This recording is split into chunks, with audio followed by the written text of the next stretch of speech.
दीपा ने सबके लिए हलवा बनाया और पूरी कढ़ाई उठाकर ड्राइंग रूम में ले आई। उसके सास ससुर को थोड़ा अजीब तो लगा, पर उस समय उन्होंने सोचा कि शायद नई नई बहू है तो घबराहट में उसने ऐसा किया होगा। अरे दीपा भाभी, आप तो हलवे की पूरी कढ़ाई उठाकर ले आए। कोई बात नहीं मेघा, चलो तुम भी हलवा परोसने में भाभी की मदद करो। कोई नहीं जानता था कि रसोई के बर्तन इधर उधर रखना और सारा खाना रसोई से लेकर घर में भी फैला देना, ये दीपा और उसके पूरे परिवार की आदत थी। ये तो जब दीपा ससुराल में रहने लगी तब सबको उसकी इस आदत का पता चला।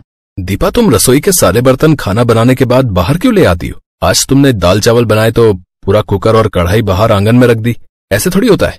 तो इसमें क्या बुराई है? बार बार रसोई में जाने से अच्छा है एक ही बार में सारे बर्तन बाहर रख दो।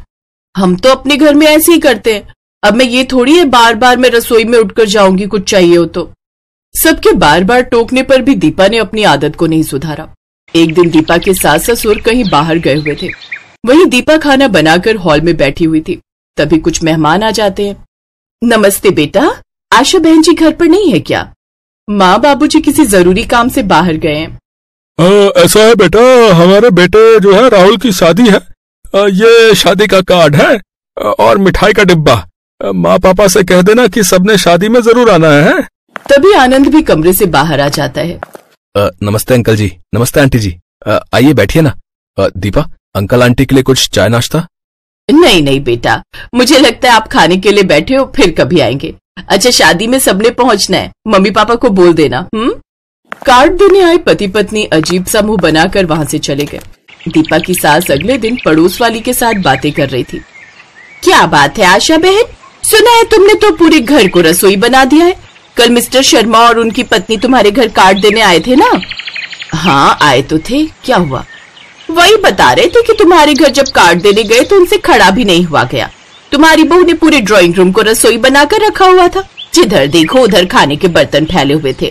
मुझे तो मिसेस शर्मा ही बता रही थी, बोली उन्हें तो बहुत प्यास भी लगी थी, पर वहाँ तुम्हारे घर उन्होंने पानी भी नहीं पिया क्योंकि तुम्हारे घर में उनका रुकने का मन ही नहीं था। ऐसे कौन खाना खाता है आशा बहन? मैं बहू से इस बारे में बात करूंगी। अच्छा मैं चलती हूँ। दीपा की सास गुस्से से भरी हुई थी।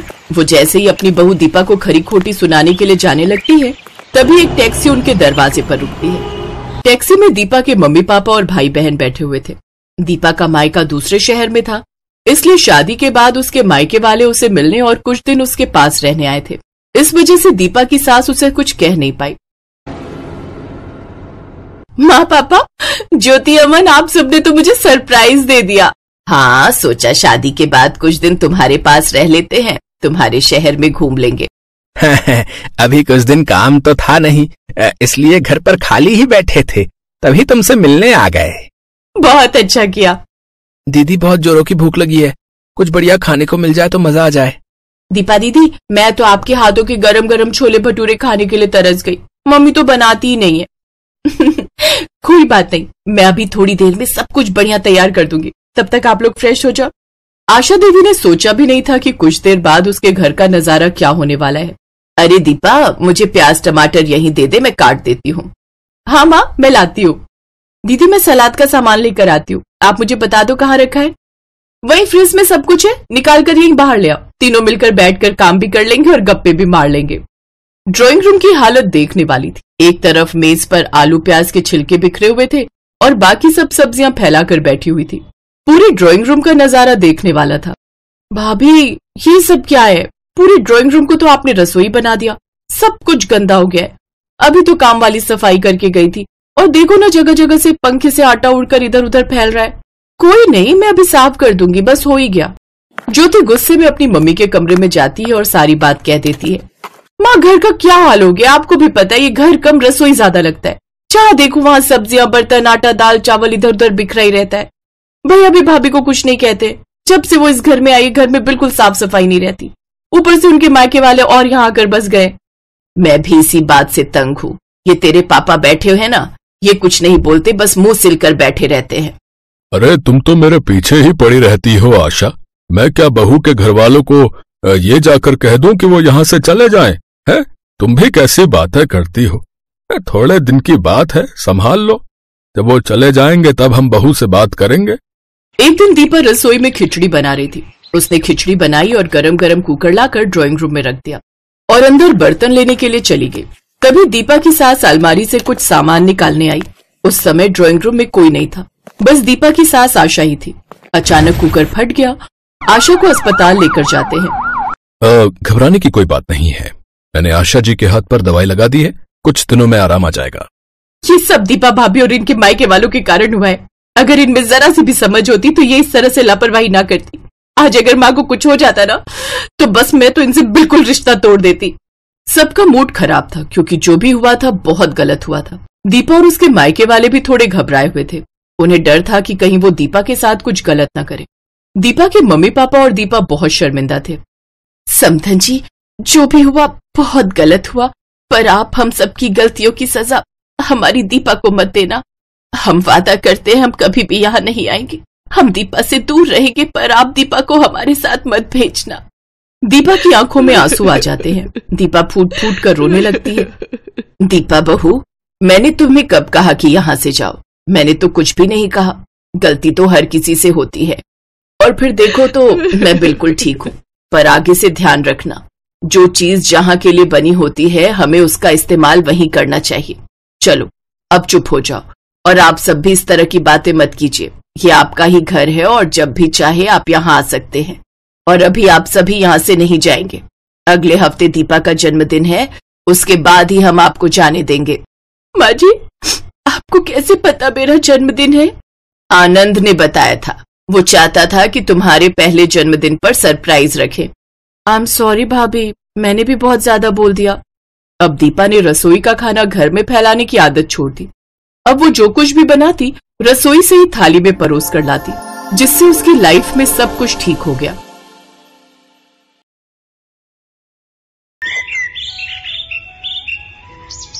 ओए मनजीते, दिलजीते किधर हो? हाँ जी मम्मी जी, मैं इत्थे हाँ। मनजीत किथे गया? मैनू नहीं पता मम्मी जी। चल कोई ना, तू आजा। देख मैंने साग बनाया है। मक्के दी रोटी नाल? हाँ हाँ, मक्के दी रोटी नाल। जा हाथ मुंह धो के आजा जल्दी से। हुणे आए जी। और बल्ले बल्ले, मक्के दी रोटी ते सरसों दा साग, अज ता मजा आ जाना है। ये कहानी है जसविंदर और उसके दो बेटों दिलजीत और मंजीत की। मंजीत बड़ा बेटा था जबकि दिलजीत छोटा। जसविंदर के पति हरजीत सिंह की बहुत पहले ही मौत हो गई थी। फिर बड़ी मेहनत करके जसविंदर ने मंजीत और दिलजीत को पाला पोसा। जसविंदर चाहती थी कि उसके दोनों बच्चे अफसर बने, बड़ा नाम करे, पर गरीबी जसविंदर की दुश्मन थी। अपने दोनों बेटों का पेट पालने के लिए जसविंदर एक छोटा सा ढाबा चलाती थी, जहां वो लोगों को सब्जी रोटी और दाल चावल बनाकर खिलाती थी। फिर एक दिन, मम्मी जी ऐदा कब तक चलूगा? हैं? मतलब है कि असी कब तक गरीब रवांगे? क्यों? तेरे दिमाग विच कोई तरीका है क्या? हाँ है मम्मी जी, क्यों ना हम शहर चले, वहाँ बढ़िया ढाबा खोलेंगे। हाँ जी, क्यों नहीं। और उधर तेरा प्यो बैठा है ना जमीन और पैसे लेके, कि बस हम पहुँचे और वो अपना 5 स्टार ढाबा खुलवा दे। अरे प्यो वहाँ नहीं बैठा है, पर पापे दी जमीन तो इधर, उसे बेचकर तो खुल सकता है ना अपना ढाबा। देख मंजीते, वो तेरे पापा दी आखिरी निशानी है, और वैसे भी कदी आड़े वक्त लाई उसे रहन दे। हाँ बाजी, मम्मी जी की बात सही सी। और तू चुप करो ए, इससे आड़ा वक्त और क्या आएगा। इतना कहकर मंजीत वहां से गुस्से में चला गया। जसविंदर ने उसे लाख समझाने की कोशिश की, पर मंजीत ने जिद पकड़ ली थी।